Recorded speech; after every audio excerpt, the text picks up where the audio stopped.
I think my tier list would be the boy Amadeus, and then it would be Beethoven, then it's Chopin, then it's Debussy. Welcome back to another Alvado video. Now the clip that you just saw in the beginning was Soju's tier list of classical artists. I wanted to include Soju because in today's video, I'm going to be covering the tournament that he organized, the Bird Nest Invitational. He invited 16 of the best players and creators, all competing to try and get a piece of a $10,000 prize pool. Now the games that I have in front of me were all played by the person that ended up winning the tournament, Liquid Robin Songs. If you look at Robin's games, I think he has a winning formula for how you can try and be consistent in this meta.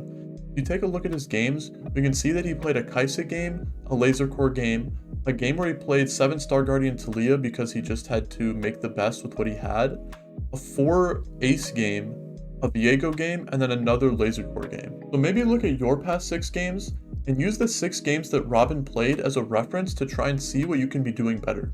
Now, even though that Robin won the tournament, I actually have a video on my channel analyzing every single one of the comps that he played in this tournament outside of the Talia comp because it's a bit too niche. So in today's video, we're actually not going to be watching a game played by Robin, but instead we're going to be watching a game played by second place TSM Solus. Now, how does someone go into a tournament with some of the best players on the ladder right now and force a comp that just got nerfed into the ground and end up in second place? Let's watch his VOD and try and figure it out. Okay, here we are in the game, but before we start talking about the game, I want to remind you about 2 things. So Defender Cup Day 3 is happening right now. The Defender Cup tournament is definitely a lot more higher echelon than Soju's tournament. Even though Soju's tournament had a lot of money on the line, it was definitely like a bit more for fun. You can see that in a lot of the lobbies, you know, they're all like challenger level players, but they're not like the peak of the NA ladder or anything. So the day 3 is happening as I'm making this video, and by the time this gets uploaded, then day 4 will be happening very soon. So if you want to go ahead and follow that tournament, make sure to tune in for the day 4 of the Defender Cup, because that's going to be some of like the best action. And the second thing that I would want to remind you to do is that I am trying to grow my channel, so I'm going to remind you to subscribe. Okay, so now that we have those 2 covered, let's get into the game. So we started Bow, and he got dropped a cloak and a bow, and as soon as he got dropped the second bow, he said, "I'm Jax." His whole chat started spamming the emote that I have in the thumbnail, JaxDD, an iteration of the XDD emote that's popular in Soju's stream. And let's figure out, okay, so the first augment that he went for was X-Tech Retribution. And obviously he took this augment because it gave him a free Camille too. But the thing is that in a Jax comp, you can just replace Soraka with Camille, and then you have the 2 admin. And if you're going to spend most of the game rolling on level 7, and you don't have items for Soraka, then you can easily just slot in the Camille in Soraka's place. So he's going to be using this Camille as a carry until he finds Jax, and then he can just replace the Camille with Soraka on his level 7 board. So he ended up losing the first round, but after he lost that round, he was able to find a Blitzcrank, and he got admin in, and the admin that he has is your team heals 150 HP every 5 seconds, and that admin is easily one of the best ones, especially in the early game. And with the Camille 2, he's definitely going to push to get a 5 streak. So he wants to finish off this item. He goes for a cloak here. He wants this Jax with the bow, but it ends up getting taken. And so his next best option is to go for Declaw, because he knows he's going to be playing a lot of high health units in a vertical bruisers brawler comp. Okay, so there's not that much else that happens. He basically ends up getting the 5 streak here, And to make sure this video isn't too long, I'm going to go ahead and cut until we see second augment. He's able to get a Riven 2, and he gets dropped a chain and a sword off of Krugs. And he's basically just holding every brawler unit. I'm pretty sure if you've played any amount of games in set 8 by now, you've probably played a Jax game, so you don't really need to see what he does in the mid game. It's like pretty self-explanatory. He's also strong enough to the point where he doesn't really need to roll, so he actually doesn't end up rolling, you know, at all until the beginning of stage 4, so I'm going to actually cut until there. He goes for item grab bag, and then he gets an RFC so he can play extra long Jax. Okay, so I'm going to stop it here, and we're going to watch the rest of the game. So we can see that he just finished beating Wolves, and he's doing a roll down on level 7 at 4-1, and he found a Jax, and he had a Camille replacement, so he immediately put the items on Jax, even though he only has a Jax 1, and he found a Sejuani, so he's able to fit 6 brawler. And he's able to get that 6 brawler spike that everyone knows and loves. So now let's go ahead and see his final augment. So he's offered New Recruit, High Roller, and Verdant Veil. So Verdant Veil is extremely strong with Jax, but only Jax as a unit really benefits from Verdant Veil.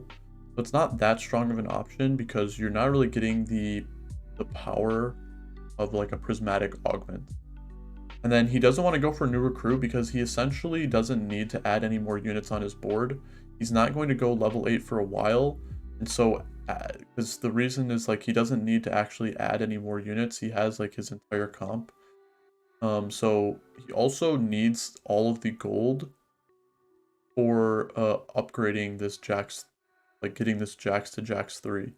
And a lot of times when you choose New Recruit, you lose out on a lot of money because you actually have to like invest more in putting an extra unit on your board.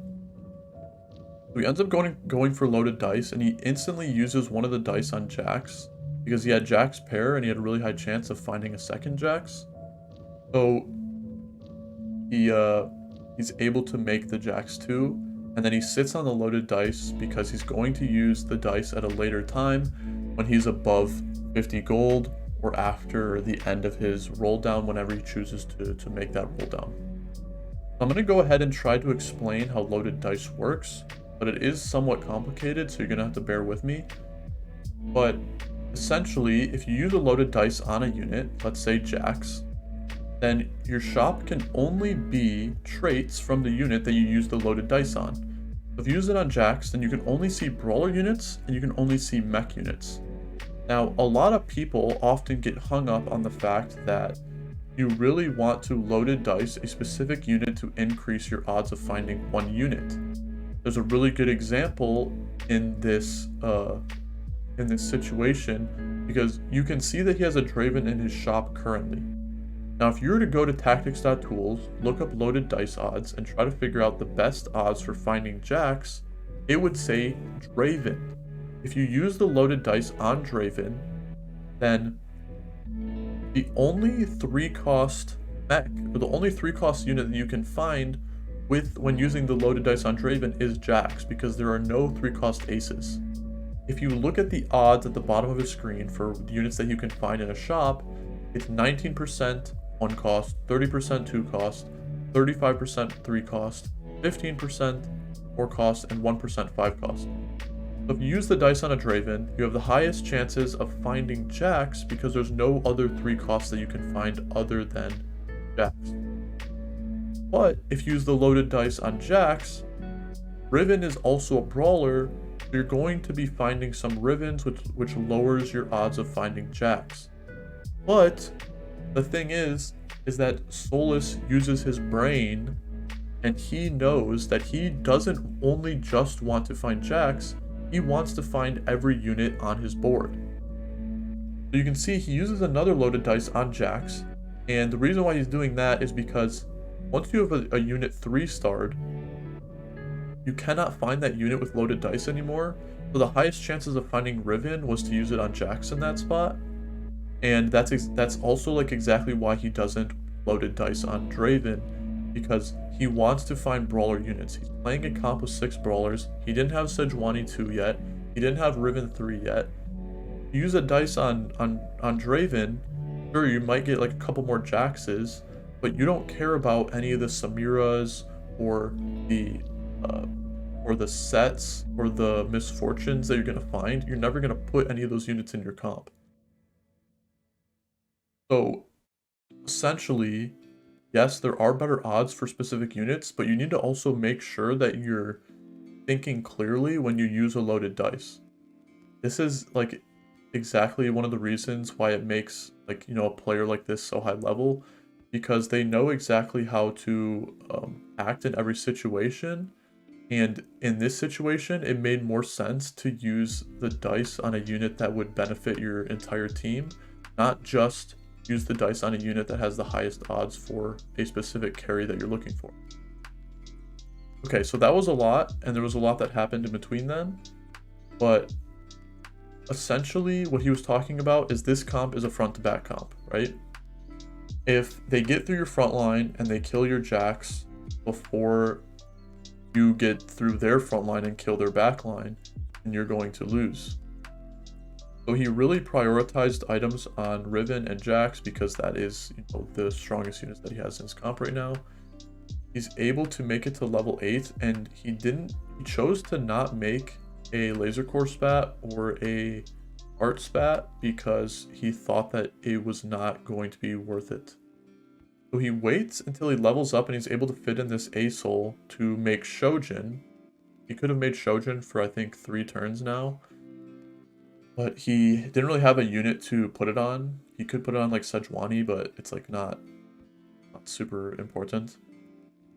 And then you can see what happens here is he actually sells this A soul because he has Sunfire Cape already, so he doesn't need the extra anti-heal.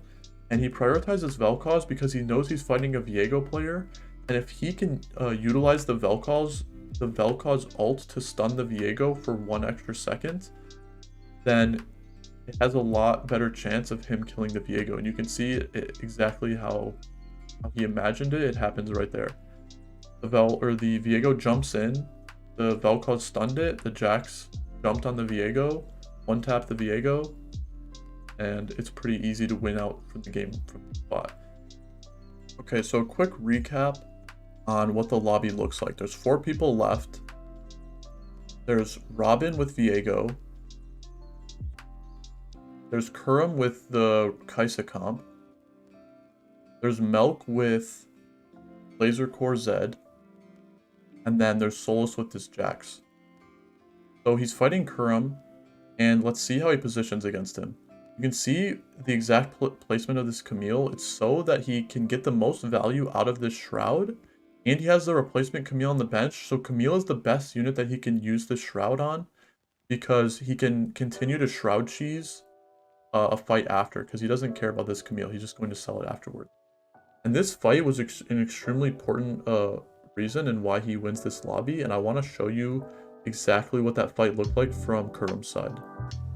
Okay, so here's the fight from Kurum's perspective, and the reason why this fight was so important is because look at Kurum's HP and look at the units that he has to hit. He's 1 off of Vayne and he's 1 off of Rammus, and if he is 2 lives, which he is at this point in time, then he's able to greed for Rammus 3 and Vayne 3. Ezra lost his cast. Oh, he didn't lose? But you Come can on, see Kaisa, you're not the shit. Jax No way you're the shit. Barely. You literally are this shit. 1 auto away. 1 auto away. Like, what the fuck? And that 1 auto might make the difference between him going first and him going second. Because now that Kurum is 1 HP, he has to donkey roll to try and hit either Rammus or Vayne. And there's a good chance that if he doesn't hit one or the other, then he's going to sell one of them so that he has enough gold to buy the other one, making his overall like cap a lot lower.